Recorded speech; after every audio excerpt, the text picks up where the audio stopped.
So the clients came to me with a brief to add a modern, moody addition to their existing heritage home.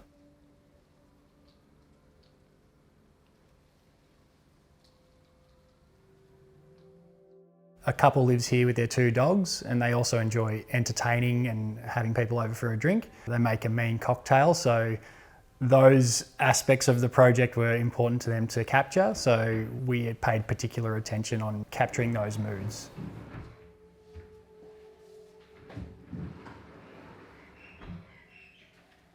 So the house is a classic double-fronted Victorian home. It was in pretty bad nick from the front door to the back door. Over time, there'd been some additions that had been made in sort of the 80s or 90s, but they were quite dark and quite low ceilings, and it wasn't really conducive to modern living. So we wanted to keep the facade of the house because it had great heritage value, but we effectively chopped the back off the house to allow for us to create that more open modern addition and just restored the house. The biggest challenge for this project was getting access to north-facing light. The block itself is south-facing, so typically what you'd find is south-facing yards have dark living spaces and dark backyards. So what we wanted to do was try and get as much access to north light into the house as possible. Typically what you'd find on a project like this is the client would want to maximise as much floor space as possible, but we opted to forego a 4th bedroom to create a light court. This allowed the glazing to surround the whole living space.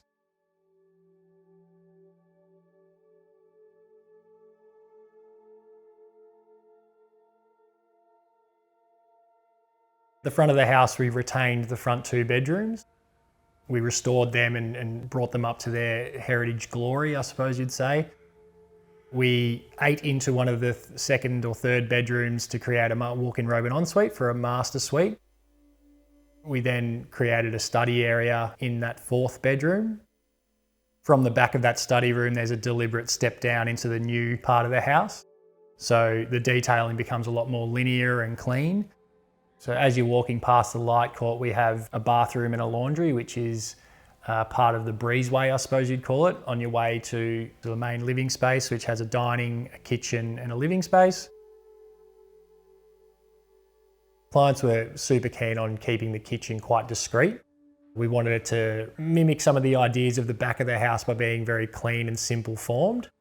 So we attempted to conceal all of the amenity in the kitchen. So the fridge, the bar, the pantry, air conditioning, dishwasher, anything you can think of is hidden behind cabinetry. We've opted for a cooktop that has a built-in extraction fan so we can avoid any overhead cupboards or any additional sort of bulk to the kitchen. And that allows us to get a nice clean sort of shelf detail over the window. The dining and living spaces all open up to an alfresco area through a floating cornice stacker door.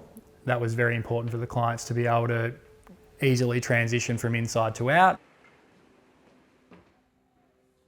The rear addition of the house is quite a modernist approach. We've looked to create quite simple masses to frame views to the backyard.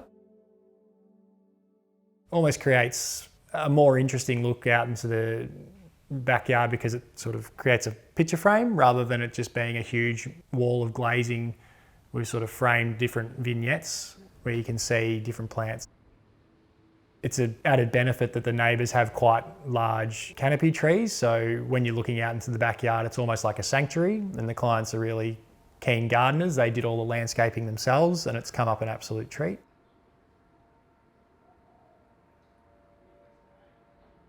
The overall concept for the design of the addition was clean, simple forms, but with varying textures and colours. It's a mostly monochromatic palette, but I think we apply varying textures to keep it interesting. So in the main area, we've got exposed concrete floors, painted white brick, and some colorbond cladding on the outside. In the kitchen area, we have sort of wood grain dark cabinetry, some really rich looking natural stone and some aged brass, which we actually sent off for aging, which I thought was quite important to make sure it wasn't too bright and sparkly in this palette, because it was intended to be dark and moody, so anything too bright or sparkly would sort of ruin that a little bit. So the bricks in the exterior of the home were actually recycled from the old brick pavers in the backyard. The clients mentioned they were keen to reuse them, so that was incorporated into the design from an early stage. We thought, how can we sort of put these on show and make them modern, I suppose? So we opted for this painted bagged treatment to the bricks, which makes them a lot more soft and subtle. And I think it has a much nicer appeal than a tuck pointed brick or a classically sort of treated brick.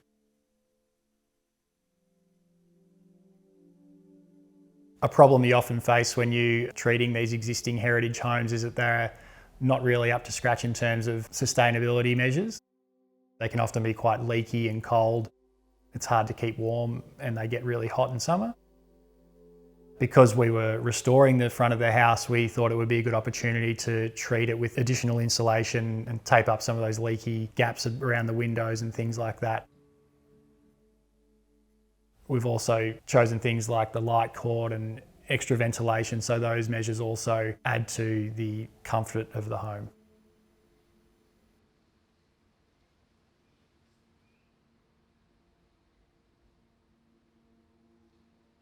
If you're going to use mostly dark interiors like we have in the kitchen, it's quite important to have plenty of natural light that is entering those spaces.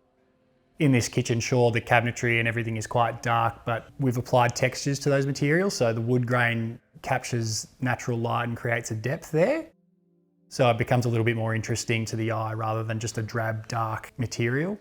Also, the stones are mostly dark, but they have lots of rich veining and depth, which again creates that extra layer of interest. If you are going to go dark, you make sure there's plenty of light which can capture those interesting moments in the material. So I suppose the benefits of using a dark interior is that it can ground a space and create an intimacy that a light, bright interior can't. Often light, bright interiors create a nice, clean, fresh look, but if they're used in quite a large open space, it can sometimes feel like a great hall and a little bit too open. The clients were quite keen to create an intimate setting because they like hosting dinner parties, and the idea of a sort of bar feeling was thrown around. So we were paying a lot of attention to creating that intimacy and that mood, and through dark interiors and really luxe finishes, we were able to achieve that.